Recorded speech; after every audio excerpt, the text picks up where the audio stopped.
थोड़ा सब्र रखना। 70 साल का जो इन्होंने गंद मचाया उसमें थोड़ा सा समय लगेगा। बेहद खुशी का दिन है।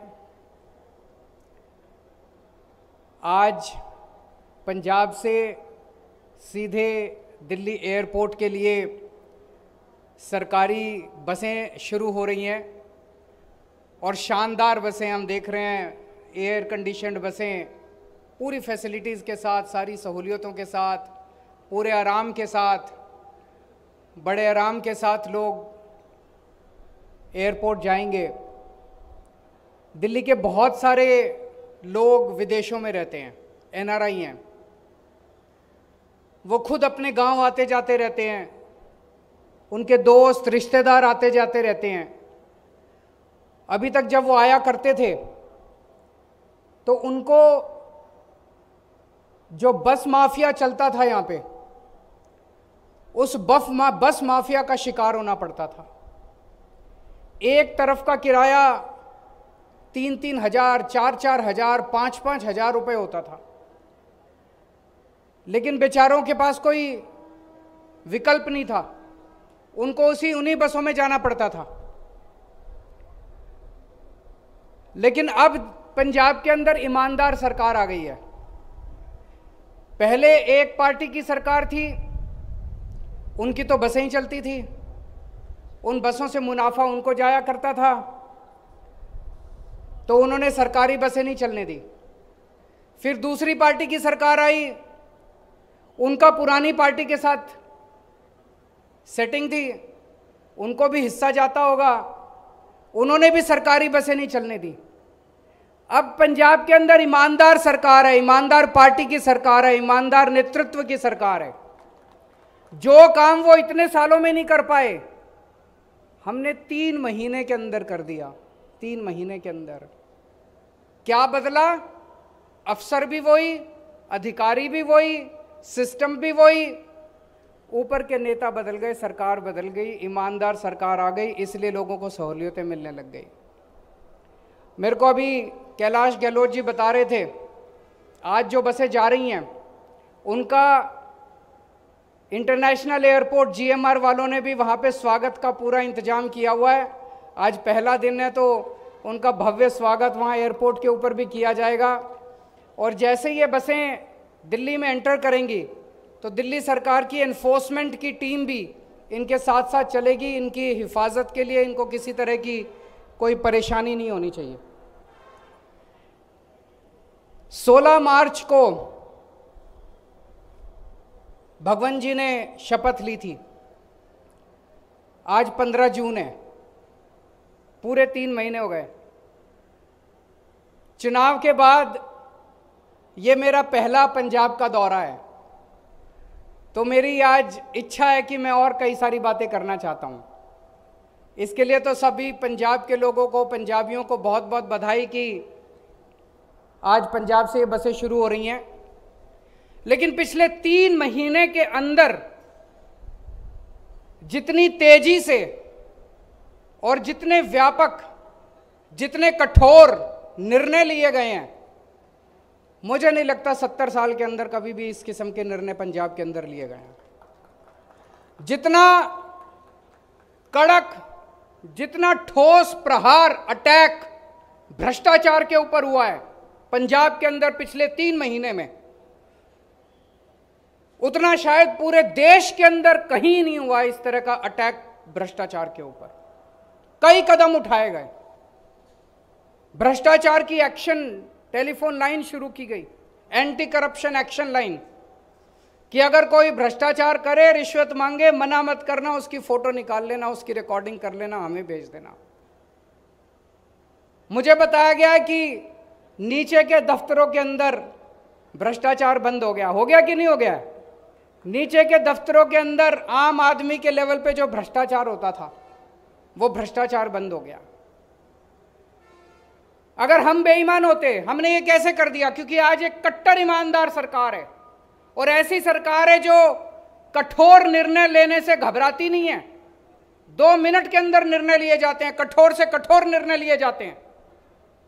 अगर हम बेईमान होते तो हम क्या करते? नीचे वालों को बोलते, हर दफ्तर का हफ्ता बांध देते, ऐसे ही होता था ना पहले, नीचे से तहसीलदार के स्तर पे पैसा चलता है, ऊपर चलते चलते चलते चलते मुख्यमंत्री तक जाया करता था। अब मुख्यमंत्री आपका ईमानदार है, सारे मंत्री ईमानदार है, कोई पैसे लेता नहीं है, कोई बेईमानी करेगा तो जेल जाएगा। तो ऐसे में हमने सारा सिस्टम नीचे ईमानदार कर दिया। दूसरी चीज, आज तक भारत के इतिहास में कभी नहीं हुआ होगा कि कोई सरकार अपने कैबिनेट मंत्री को जेल भेज दे। पहली बार हुआ है। किसी के पास सबूत नहीं था, मीडिया के पास नहीं था, विपक्ष के पास नहीं था, किसी के पास सबूत नहीं था।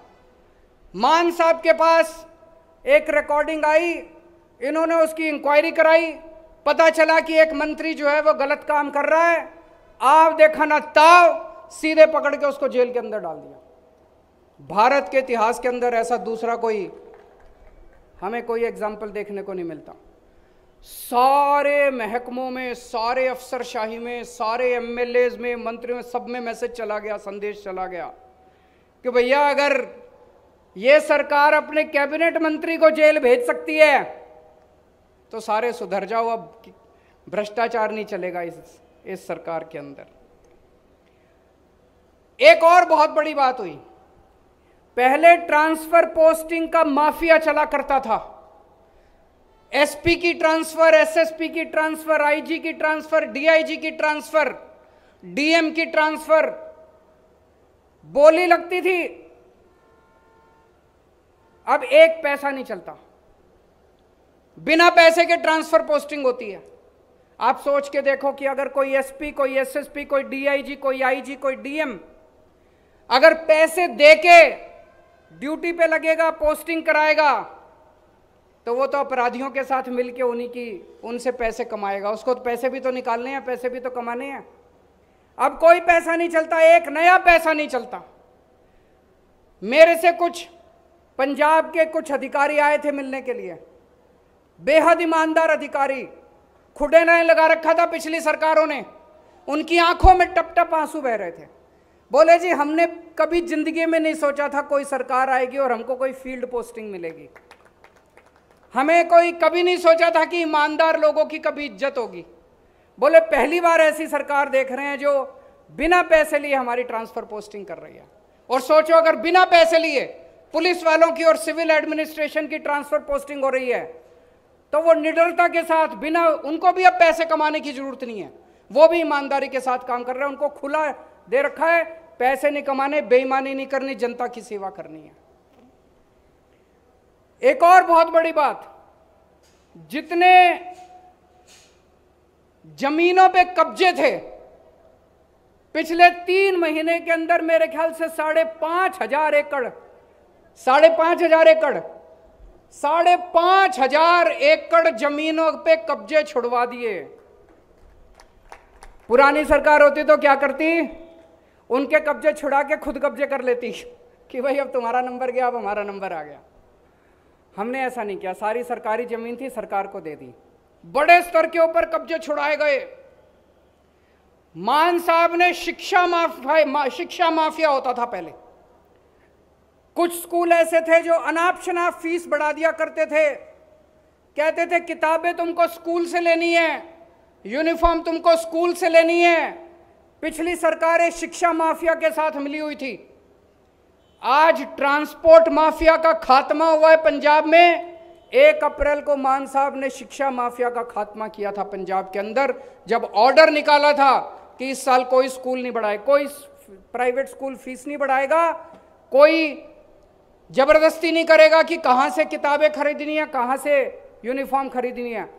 पेरेंट्स का जहां मन करे वहां से किताबें खरीद सकते हैं।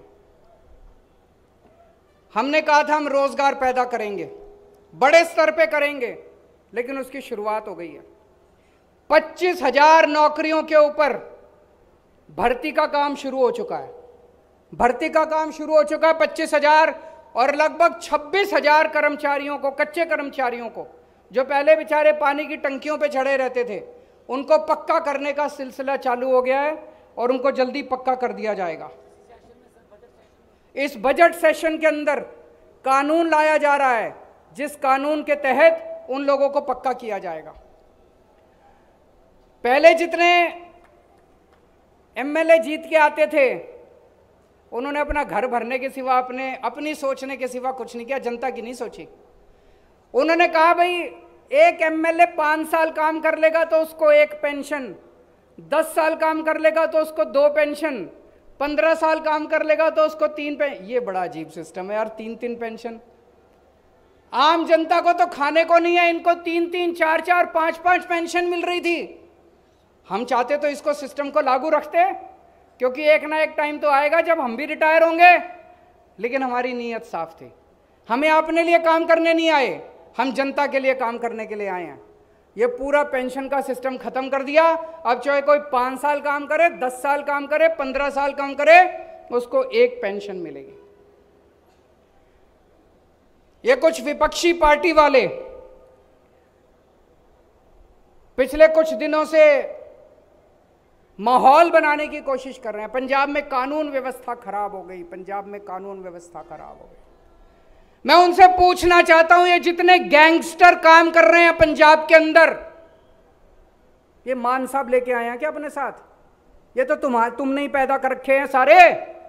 इसके पहले तुम्हारी सरकारें थी, इन्हीं सरकारों ने, इस पार्टी की सरकार ने करे हो चाहे उस पार्टी की सरकार ने करे हो, ये जितने गैंगस्टर घूम रहे हैं पंजाब के अंदर, ये सारे के सारे तुम्हारे पैदा किए हुए हैं, तुम्हारे ही बच्चे हैं ये सारे के सारे। लेकिन अब पंजाब के अंदर 2 बड़ी बातें हो गई हैं। आम आदमी पार्टी की सरकार बनने के बाद पिछले 3 महीने में 2 बड़ी बातें हुई हैं। पहली, अब इन गैंगस्टर का, पहले जितने गैंगस्टर काम करते थे, जितने असामाजिक तत्व काम करते थे, जितने एंटी नेशनल काम करते थे, उनके बाप सरकार में बैठे होते थे। अब इनका सरकार में कोई बाप नहीं बचा, अब इनको बचाने वाला कोई नहीं बचा, अब इनको पॉलिटिकल संरक्षण देने वाला कोई नहीं बचा। पहले इनको सबको पॉलिटिकल संरक्षण दिया जाता था, अब इनको संरक्षण देने वाला कोई नहीं बचा, इनका बाप कोई नहीं बचा सरकार के अंदर।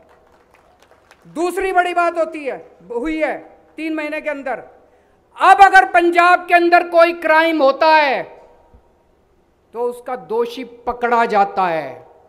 24 घंटे में, 48 घंटे में, 36 घंटे में, 72 घंटे में जो भी क्राइम करेगा वो पकड़ा जाएगा और उसे सख्त से सख्त सजा मिलेगी। पहले क्राइम होते थे, क्राइम पहले भी होते थे, अपराध पहले भी होते थे, पकड़ा कोई नहीं जाता था। पटियाला के अंदर दंगे हुए, 24 घंटे के अंदर हमारी सरकार ने जो भी दोषी थे उनको पकड़ के जेल में भेज दिया। उसके बाद कबड्डी प्लेयर संदीप संधू, उनकी हत्या कर दी गई। उनकी हत्या करने वाले सारे के सारे जेल के अंदर बैठे हुए। अभी मोहाली बॉम्ब ब्लास्ट हुआ, 3 दिन के अंदर पंजाब सरकार ने दोषियों को पकड़ के जेल में डाल दिया। अभी जो हमारे सिंगर थे सिद्धू मूसेवाला जी, उनकी हत्या की गई। कल हमारी सरकार दिल्ली की तिहाड़ जेल से उस गैंगस्टर को पकड़ के लेके आई है जो अभी तक पंजाब सरकार है उसको पकड़ पाने में नाकामयाब थी।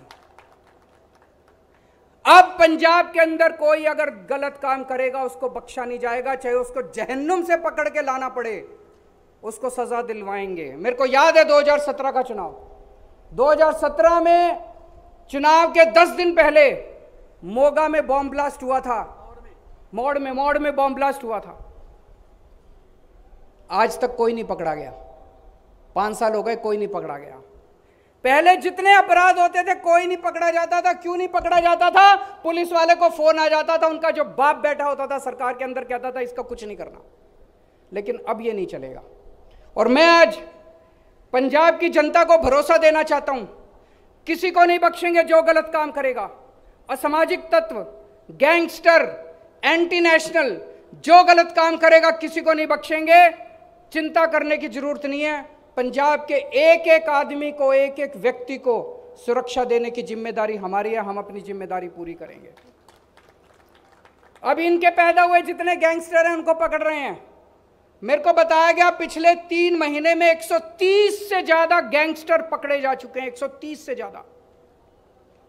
लेकिन जल्दी ऐसा समय आएगा जब गैंगस्टर साफ हो जाएंगे पंजाब से, कोई गैंगस्टर नहीं बचेगा और पंजाब के अंदर अमन चैन होगा। सबकी सुरक्षा की जिम्मेदारी हम लेंगे।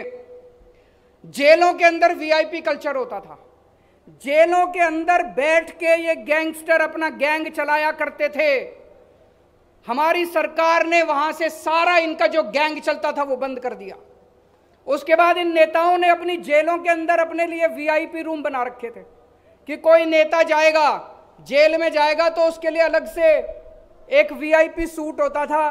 कोई नेता जाएगा तो वहां पे उसके ये सारे सील कर दिए। कोई नेता हो चाहे कोई कैसा भी हो, जैसे बाकी कैदी रहते हैं वैसे उसको रहना पड़ेगा।